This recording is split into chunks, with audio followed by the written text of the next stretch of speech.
નમસ્કાર મિત્રો, હું ડૉક્ટર ચીનુ અગરવાલ, એક મનોવૈજ્ઞાનિક છું, ફીલિંગ માઇન્ડ્સની નિર્દેશિકા છું અને હેમા ફાઉન્ડેશન્સની સલાહકાર નિર્દેશિકા છું. તમને આજે ફરી મળવા આવી છું એક નવી મૂવી સાથે.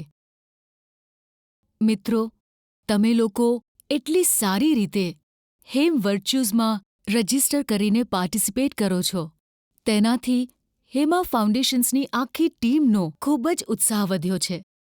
અને હવે આપણે 5મી મૂવી પર પહોંચી ચૂક્યા છીએ, જેની બહુ જ સુંદર થીમ છે, જેનું નામ છે આશાઓ કે હોપ. મનોવૈજ્ઞાનિકની દ્રષ્ટિએ જોઈએ તો આપણે આશાઓ અથવા હોપને ખરું કહું તો બહુ જ સાયન્ટિફિક રીતથી પાછલા 3 દશકાઓથી સ્ટડી કરાય છે. એવું માનવામાં આવે છે કે જીવન અત્યંત મુશ્કેલ હોય છે અને મુશ્કેલ હોવાની સાથે સાથે બિલકુલ અનસર્ટન હોય છે. આપણને ખબર જ નથી હોતી કે આગલા પળમાં શું થવાનું છે. એવામાં આપણે ભવિષ્યને કેવી રીતે પ્લાન કરીએ, કેવી રીતે આપણે આપણા ગોલ્સ નિર્ધારિત કરીએ. ઘણા લોકો, ખાસ કરીને નાના છોકરાઓ, જ્યારે હું એમની સાથે વાત કરું છું ત્યારે મને કહે છે, મેમ, જ્યારે આગલા પલની ખબર નથી તો 10 વર્ષો પછી અમે ક્યાં હોઈશું, કેવા હોઈશું, એ ક્વેશ્ચનનો આન્સર કેવી રીતે આપીએ, કેવી રીતે અમારા માટે કોઈ વિઝન બનાવીએ, કોઈ મિશન બનાવીએ. એ વાત એકદમ બરાબર લાગે છે. જુઓ, કેવળ ગોલ બનાવવાથી કામ નથી થતું.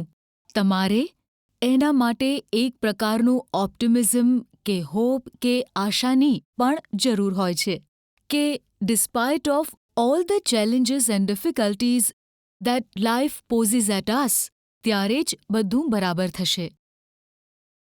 જ્યારે આ કોરોનાનું પેન્ડેમિક આવ્યું અને બધા લોકો આખા વિશ્વમાં ડરી ગયા હતા, ત્યારે એ આશા કે એકને એક દિવસ બધું સારું થઈ જશે, એ આપણને હિંમત આપતી રહી. જો આ આશા ન હોત તો આપણે તો ભવિષ્યમાં કંઈ સારું વિચારી જ ના શકત. જ્યારે હું આ પેન્ડેમિકમાં લોકો સાથે વાતચીત કરતી હતી, ઓનલાઈન વર્કશોપ્સ કરતી હતી અને તેમને કહેતી હતી કે તેઓ પોતાનું માનસિક સ્વાસ્થ્ય કેવી રીતે સરખું રાખે, તો એમાં આશા રાખવી કે હોપ રાખવી એ બહુ મોટી ભૂમિકા ભજવી રહી હતી.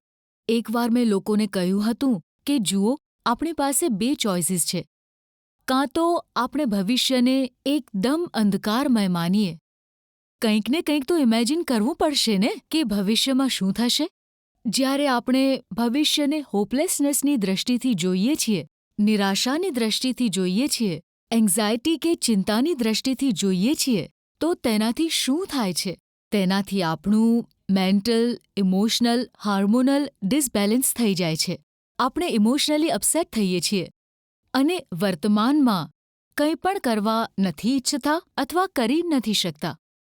એના વિરુદ્ધ, જો આપણે આ ડિફિકલ્ટીઝ હોવા છતાં પણ ભવિષ્યને આશામય દ્રષ્ટિથી જોઈએ છીએ કે એક દિવસ જ્યારે બધું ઠીક થઈ જશે ત્યારે હું શું કરીશ, તો આપણે વર્તમાનમાં પણ લોકડાઉનના પીરિયડને પણ ફ્રૂટફુલી યુટિલાઇઝ કરી શકીશું. મેં જોયું, ઘણા બધા લોકોએ એ સમયમાં નવી નવી વસ્તુઓ શીખી, નવા નવા કોર્સિસ કરી લીધા, પોતાના ભવિષ્ય માટે બહુ જ સુંદર સુંદર પ્લાનિંગ કરી. અને આજે જ્યારે લોકડાઉન ખુલી ગયું છે, 1 મહિનાથી વધારે સમય થઈ ગયો છે, સ્થિતિ નોર્મલ તરફ આવી રહી છે, તો જે લોકો આશાવાદી હતા, જે લોકો ઓપ્ટિમિસ્ટિક હતા, જે લોકો હોપફુલ હતા, તે લોકો વધુ સારી રીતે બેક ટુ ટ્રેક આવી શક્યા છે. હોપલેસનેસ ડિપ્રેશનનું એક મુખ્ય સિમ્પટમ છે અને હોપફુલનેસ મેન્ટલ હેલ્થ કે માનસિક સ્વાસ્થ્યનો એક બહુ જ મુખ્ય પિલર છે. મિત્રો, આ જે મૂવી છે એ અત્યંત પ્રભાવશાળી મૂવી બની છે, જેમાં 2 મિત્રો છે જે હોસ્પિટલમાં ભરતી થયા છે, એમના એ એટીટ્યૂડને દર્શાવ્યો છે. તમે આનાથી બહુ જ વધારે ઇફેક્ટિવલી પ્રભાવિત થશો.